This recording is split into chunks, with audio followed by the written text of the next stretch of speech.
bitta narsa sizlarga aytmoqchiman. Sizlar bugun haqiqatda nima deydi? Sizlarni nafaqat O'zbekiston, hattoki butun katta davlatlar rahbarlari bugun O'zbekistonda shunaqa orkestr borligini chust qilyapti, sezyapti hammasi.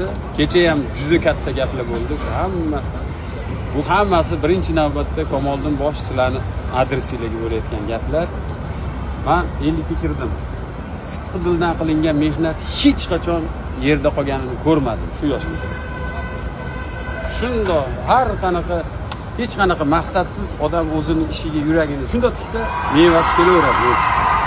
Sizlar shunaqa ishlayapsizlar, shuning uchun bugun shunaqa meva beryapti.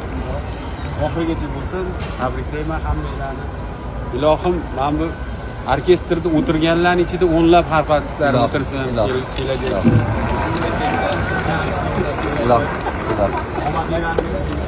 Hamisha shunaqa yorib, chin dildan tabriklayman.